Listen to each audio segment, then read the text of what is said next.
যে কোনো পরোটাই আমার খেতে কিন্তু দুর্দান্ত লাগে। আজকে তো বানিয়েছি ঢাকাই পরোটা। তো দেখতেই পাচ্ছেন একদম দোকানের মতো করে বানানোর চেষ্টা করেছি। সাথেই আমি রান্না করেছি আলু আর মটরের তরকারি। যে কোনো তরকারিতে খেতে কিন্তু এই পরোটাগুলো দারুণ লাগে। আর কতটা ক্রিস্পিভাবে পরোটাগুলো তৈরি হয়েছে দেখে আশা করি বুঝতে পেরেছেন। তো এইভাবে বানালে সবারই খেতে ভালো লাগবে। আর বানানো যে কী সহজ তা এই রেসিপিটি দেখলেই বুঝতে পারবেন। তো রেসিপিটি প্রথম থেকে শেষ পর্যন্ত দেখবেন। যদি ভালো লাগে সেটা কমেন্ট করে জানাবেন। সাথে সাথে এই ভিডিওতে একটা লাইক দিয়ে চ্যানেলটিকে সাবস্ক্রাইব করে নেবেন। পাশে থাকা যে বেল আইকনটা থাকবে ওটাতে প্রেস করতে ভুলবেন না। অবশ্যই আমাকে এইভাবে সাপোর্ট করবেন। তাহলে চলুন আজকে রেসিপিটি দেখে নেওয়া যাক। তো এই রেসিপিটি বানানোর জন্য আমি নিয়েছি ময়দা। তো যতটা পরিমাণ লাগবে ততটা পরিমাণ নিতে হবে। নেওয়ার পর এতে আমি লবণ দেব আর দেব ওই তেল। ঘিও দিতে পারেন, তবে তেল দিলেও কিন্তু কাজটি হয়ে যায়। তো 3 থেকে 4 চামচের মতো তেলটাকে দিয়েছি। দিয়ে আমি একই সাথে জলটাকে দিয়ে একটা ডো মেখে নেব। খুব বেশি টাইট বা সফট করে মাখাবো না, মিডিয়াম সফট যেটা বলে ঠিক সেইভাবে কিন্তু ডোটাকে তৈরি করে নিতে হবে। তো এইভাবে মেখে নিচ্ছি, তারপর দেখাচ্ছি কি করতে হবে।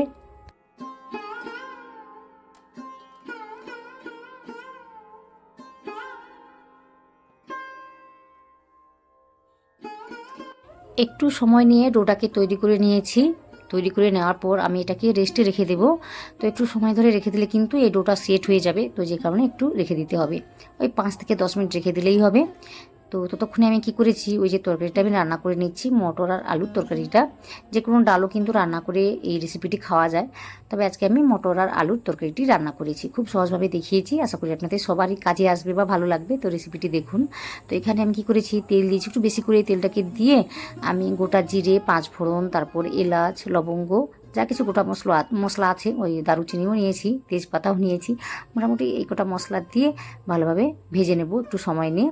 তো এইগুলোকে হালকা আঁচে ভাজলে কিন্তু তরকারির স্বাদটা অনেকটাই বেড়ে যায়। তো অবশ্যই এইভাবে কাজটি করে নিতে হবে। তো ভেজে নিয়েছি আমি। তারপর আমি কি করেছি, এতে দিয়েছি ওই রসুনের পেস্ট আর আদার পেস্ট। তো আজকে আমি রসুন পেঁয়াজ দিয়ে রান্না করে দেখাচ্ছি আপনাদের। আপনারা চাইলে কিন্তু শুধুমাত্র আদা দিয়েও এই রেসিপিটি রান্না করে নিতে পারেন। তো এখানে দেখতেই পাচ্ছেন সব কিছুকে দিয়ে ভালোভাবে ভেজে নিচ্ছি।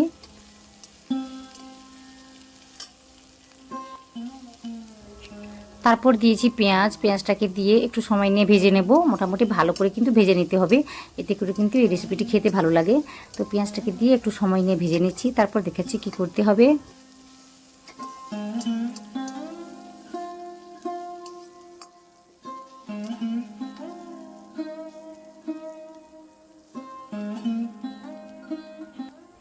তো মশলাগুলোকে ভেজে নেওয়ার পর এতে আমি দিয়েছি লঙ্কা গুঁড়ো আর হলুদ গুঁড়ো। তো ঝালটা বুঝে শুনেই সব কিছু দিচ্ছি আমি। আপনারা চাইলে কাঁচা লঙ্কা বা শুকনো লঙ্কা আরও বাড়িয়ে দিতে পারেন। তো এখানে ঝালটা বুঝে শুনে আমি লঙ্কার গুঁড়ো দিয়েছি, হলুদ গুঁড়ো দিয়েছি। তো এটাকে দিয়েও না একটু সময় নিয়ে ভেজে নেব বা নাড়িয়ে চাড়িয়ে নেব। তো মোটামুটি সমস্ত মশলাকে মোটামুটি সুন্দর করে কষিয়ে নিতে হবে। তো এইভাবে কষিয়ে নেওয়ার পর এতে আমি আগে থেকে সেদ্ধ করা আলু আর মটরটাকে দিয়ে দেবো। আমি আগে থেকে কী করেছিলাম, একটু লবণ আর হলুদ দিয়ে আর একটু বেশি করে জলটাকে দিয়ে না সেদ্ধ করে রেখে দিয়েছিলাম।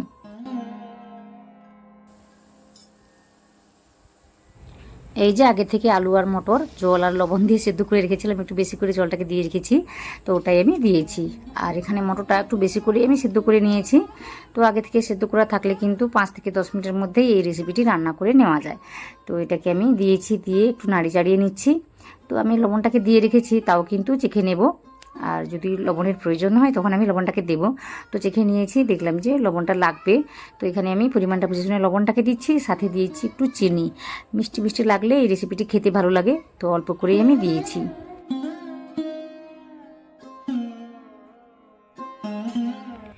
তো সব কিছুকে দিয়ে একটু নাড়ি চাড়িয়ে নিয়েছি। তারপর আলুগুলোকে ভেঙে দিয়েছি, হালকা করে ভেঙে দিয়েছি। আর খুব বেশি ঘন করে এই রেসিপিটি আমি রান্না করব না, কারণ এটাকে রেখে দিলে কিন্তু বলতে রান্না করে নেওয়ার পর যদি রেখে দিই এমনিতেই ঘন হয়ে যাবে, গাঢ় হয়ে যাবে। তো যে কারণে একটু পাতলা করে আমি রান্নাটাকে করে নিচ্ছি। সব শেষে না আমি একটু গরম মশলার গুঁড়ো দেবো। তো দিতেও পারেন বা নাও দিতে পারেন, কিন্তু আমি দেবো, দিলে কিন্তু খেতে ভালো লাগে। আর সাথে জিরেটাকেও ভেজে নিয়েছিলাম, তো ওটাও আমি দিয়েছি একসাথে। মোটামুটি আছে সব কিছু মিলিয়ে ওই 1 চামচের মতোই দিয়েছি। দিয়ে না একটু সময় ধরে নাড়ি চাড়িয়ে নিয়েছি। নেওয়ার পর গ্যাসটাকে অফ করে দিয়েছি। মোটামুটি এখানেই রান্নাটি কমপ্লিট। আমি ঠান্ডা করে নেব বা আলাদা একটা পাত্রে নিয়ে নিচ্ছি, তারপর দেখাচ্ছি জিনিসটা দেখতে কেমন হয়েছে। তো মোটামুটি এখানে দেখুন এইভাবে জিনিসটা দেখতে হয়েছে। তো এই মটর আলু তরকারি ছাড়াও কিন্তু ছোলার ডাল বা যে কোনো ডাল দিয়ে কিন্তু রেসিপিটি খাওয়া যায়, একটু ঘন করে রান্না করতে হয়, এতে করে কিন্তু খেতে দুর্দান্ত লাগে। তো আমি আজকে মটর আলু তরকারিটি রান্না করে দেখিয়েছি, খুব সহজভাবেই দেখিয়েছি। তো এইভাবে রান্না করে খেতে পারেন। তো এখানে আমি কী করেছি, আলাদা একটা পাত্রে বা বাটিতে করে আমি নিয়েছি কর্নফ্লাওয়ার, 2 থেকে 3 চামচ হয়ে যাবে। তো ওটাই আমি নিয়েছি, সাথে দিয়েছি তেল, সমপরিমাণ তেল আর ওই কর্নফ্লাওয়ারটাকে নিতে হবে। নিয়ে ভালোভাবে মিশিয়ে নিয়েছি। এই মিশ্রণটা ইউজ করলে কিন্তু রেসিপিটি ভীষণই ক্রিস্পিভাবে তৈরি হয়। তো যে কারণে আমি কর্নফ্লাওয়ার নিয়েছি, আপনারা চাইলে ময়দাটাকেও নিতে পারেন, তবে কর্নফ্লাওয়ার দিয়ে কাজটি করলে ভীষণই ক্রিস্পিভাবে এই রেসিপিটি তৈরি হয়। তারপরে এই ডোটাকে আমি নিয়েছি, 10 মিনিট পরে দেখুন এইভাবে সফট হয়ে গিয়েছে। তো একটু সময় নিয়ে মাখলে কিন্তু আরও একটু সফট হয়ে যায়। তো এইভাবে মেখে নিয়েছি। মেখে নেওয়ার পর এখান থেকে কয়েকটা আমি লেচি তৈরি করে নিচ্ছি। তো আজকে আমি খুব বেশি বড় করে বানাচ্ছি না, দোকানের পরোটাগুলো একটু বড় করে বানানো হয়। তো আজকে আমি বাড়িতে বানাচ্ছি, মোটামুটি অত বড় করে না বানালেও চলবে। তো আমি ছোটো ছোটো করেই বানাচ্ছি। তো দেখতেই পাচ্ছেন যেভাবে আমরা রুটির জন্য লেচিগুলোকে তৈরি করি, ঠিক সেভাবেই কিন্তু লেচিগুলোকে তৈরি করে নিচ্ছি। মোটামুটি মাঝারি মাপের বলতে পারেন। তো সেভাবে তৈরি করে নেওয়ার পর আমি একটা লেচিকে একদম সুন্দর করে এইভাবে মসৃণ করে নিচ্ছি। তারপর আমি বেলে দেখাবো বা কাজটি করে দেখাবো কিভাবে এই পরোটাগুলো বানাতে হয়। খুব সহজ রেসিপি, সবাই বানাতে পারবে, কোনো রকমভাবে ঝামেলা সেভাবে কিছুই না, খুব সহজেই তৈরি করে নেওয়া যায়। তো এখান থেকে আমি একটা লেচি নিয়েছি, নিয়ে না বেলে দেখাচ্ছি। তো যেহেতু ময়দা দিয়ে বানানো, বেলতে কিন্তু একটু অসুবিধা হয়। আর যদি দেখেন যে খুব বেশি অসুবিধা হচ্ছে, তখন একটু শুকনো ময়দা বা তেল লাগিয়ে কিন্তু বেলে নেওয়া যায়। যেভাবে আমরা রুটিটাকে বেলে নিই ঠিক সেভাবে কিন্তু বেলে নিতে হবে। তো একদম বড় করে বেলে নিচ্ছি, তারপর দেখাচ্ছি কি করতে হবে।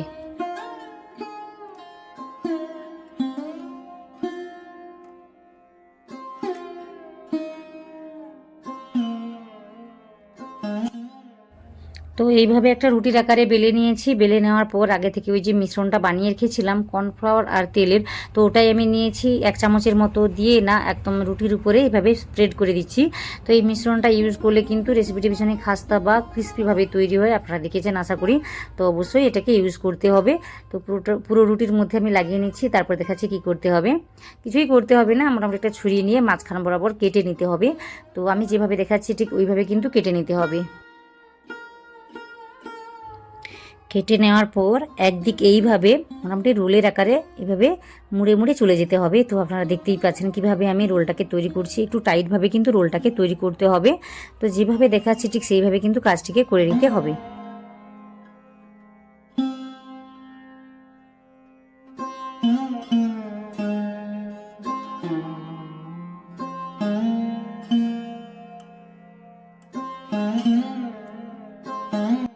একদম কিনারায় আমি এসে গিয়েছি। তো এখানে আমি কি করেছি, অল্প করে জলটাকে লাগিয়ে দিয়েছি। একটু জলের ইউজ করলে কিন্তু সহজেই আটকানো যায়, পরে আর কিন্তু খুলে যায় না, সেভাবে খুলে যায় না। তো অবশ্যই একটু জলটাকে লাগিয়ে দিতে হবে। তো লাগিয়ে দিয়েছি। দেওয়ার পর না এই যে মুখের দিকটা দেখতেই পাচ্ছেন, অনেকগুলো লেয়ার দেখতেই পাচ্ছেন। তো এই দিকটা কিন্তু ভালোভাবে আটকে দিতে হবে। মোটামুটি আটকানোর কাজটা একটু ধৈর্য ধরে একটু সময় নিয়ে করতে হবে, এতে করেই কিন্তু পরে আর খুলে যায় না। তো আপনারা দেখতে পাবেন আমি কি কথা বলছি। তো দেখুন এইভাবে সুন্দরভাবে আটকে দিয়েছি। আর এই যে সামনের দিকটা দেখতেই পাচ্ছেন, এটা কিন্তু ভালোভাবে আটকে দিতে হবে। তো একটু প্রেস দিয়ে মোটামুটি টেনে এনে সব কিছুকে এভাবে একটু আমি কাজটি করে নিচ্ছি। তো আমি কি করছি, হালকা করে জল আমি লাগিয়ে দিয়েছি এটাকে আটকানোর সময়। আটকে দিলে কিন্তু সহজেই মোটামুটি আটকানো যায়, একটু জলটাকে লাগালে। তো মোটামুটি এইভাবে একটু আটকে নিতে হবে। আটকে দেওয়ার পর আমি কি করেছি, এই যে সঞ্চালু দিকটা আছে, একটা কোণের মতো দেখতে হয়েছে জিনিসটা, তো ওই দিকটা আমি কেটে নেব, বুঝে শুনে কেটে নিতে হবে।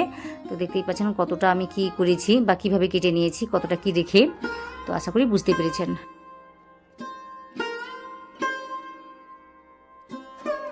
তো দেখুন কেটে নেওয়ার পর কিন্তু অনেকগুলো লেয়ার দেখতে পাচ্ছি। তো ওখানে একটু আমি তেলটাকে লাগিয়ে দিচ্ছি, না লাগালেও কিছু না, যেহেতু বেলে নেব সে কারণে আমি তেলটাকে লাগিয়ে দিচ্ছি। তো এইভাবে দিয়ে না হালকাতে প্রেস করে দিচ্ছি। এটা না প্রেস দিয়েও কাজটি করে নিলেও হতো, না হলে বেলে নেওয়া যায়। আমি মোটামুটি 2 রকমভাবেই কাজটি করে দেখিয়েছি। তো দেখুন এইভাবে আমি হাত দিয়ে প্রেস দিয়ে এইভাবে অনেকটা কিন্তু কাজটি করে নিয়েছি। তারপর হালকা হাতে একদম কাজটি করে নিতে হবে, খুব বেশি প্রেস দিয়ে কিন্তু বেলে নেওয়া যাবে না। তো দেখতেই পাচ্ছেন কিভাবে আমি কাজটি করছি। তো এইভাবে কাজটি করলে না অনেকগুলো লেয়ার আপনি নিজেই দেখতে পাবেন। তো যে কারণে আপনি নিজেও বুঝতে পারবেন যে রেসিপিটি ভাজার সময় সুন্দরভাবে ভাজা হবে, একদম দোকানের মতোই ভাজা হবে। না হলে কিন্তু খুব বেশি প্রেস দিয়ে কাজ করলে আটকে যাবে, পরে আর ফুলতে চাইবে না বা লেয়ারগুলো খুলতে চাইবে না। তো আশা করি সব কিছু বুঝতে পেরেছেন। তো আমি এভাবে বেলে নিয়েছি একটা। তো একটা আমি ভেজে নিয়েছি, ওটা আমি দেখাতে পারিনি কারণ তখন না গ্যাসের ফ্লেমটা অতটাও বাড়ানো ছিল না বা তেলটা অতটা গরম ছিল না, যে কারণে ওটা কিন্তু ফুলে ওঠেনি। তো আমি এরপরটা দেখিয়ে দিচ্ছি, দেখুন এইভাবে তেলটা যেন গরম থাকে, এর থেকেও একটু বেশি করে কিন্তু তেলটাকে গরম করে নিতে হয়। তো প্রথমে আমি বুঝতে পারছিলাম না কতটা কি তেল গরম হয়েছে, তো পরে আমি বুঝতে পেরেছি। তো বুঝে শুনে কাজটি করে নিতে হয়। তো দেখুন তেলটাকে না বারবার আমি উপরে ছড়িয়ে দিচ্ছি, এই লুচি বা পরোটা বলতে পারেন, লুচি কেন বলছি আমি জানি না, পরোটার উপরে কিন্তু বারবার এই তেলটাকে দিতে হয়, যে কারণে মাঝখানে একটা এই যে গর্তের সৃষ্টি হয় আর লেয়ারগুলো সুন্দর খুলে যায়, যে কারণে দেখতে দারুণ লাগে। আর ফুলেছে কিন্তু দারুণভাবে ফুলেছে জিনিসটা। তো মোটামুটি একটু লাল করে ক্রিস্পি করে ভেজে নিতে হবে। ভেজে নেওয়ার পর এভাবে আমি একটা ছাঁকনি নিয়েছি, ছাঁকনির মধ্যে রেখে তুলে নিচ্ছি। তো এইভাবে তুলে নিলে কিন্তু তেলটা সহজেই ঝরে যায়। আর যেহেতু লেয়ারগুলো থাকে না, ভিতরে ভীষণই তেল থাকে, তো অবশ্যই এইভাবে কাজটি করে নিতে হবে। তো আরও একটা আমি দিয়েছি, এখানে কিন্তু তেলটা বেশ ভালোভাবে গরম হয়ে গিয়েছে। তেল যদি ভালোভাবে গরম থাকে তাহলে কিন্তু সুন্দরভাবে ফুলে যায় আর লেয়ারগুলো সুন্দর খুলে যায়। তো অবশ্যই মাঝখানে তেলটাকে দিতে হয়।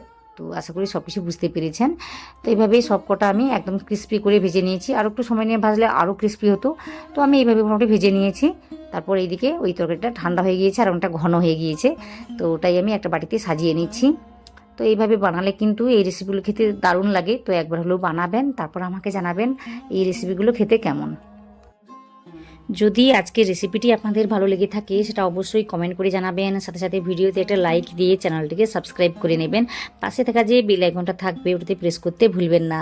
তো অবশ্যই আমাকে এভাবে সাপোর্ট করবেন। তাছাড়া কোনো রকম একটা রেসিপি দেখতে চাইলে সেটা কিন্তু কমেন্ট করে জানাতে পারেন, তাহলে আমি এই রেসিপিগুলো আপনাদের সাথে সহজেই শেয়ার করে নেব। তো একটা পরোটা আমি ভেঙে দেখিয়েছি কতটা ক্রিস্পিভাবে তৈরি হয়েছে, দেখে আশা করি বুঝতে পেরেছেন। বাইরে থেকে ভীষণই ক্রিস্পি আর ভেতর থেকে ওই লাচ্ছা পরোটাগুলো যেভাবে আমরা খাই ঠিক সেভাবেই হয়েছে। খেতে কিন্তু দুর্দান্ত লাগে। একবার হলেও বানাবেন, তারপর আমাকে অবশ্যই জানাবেন।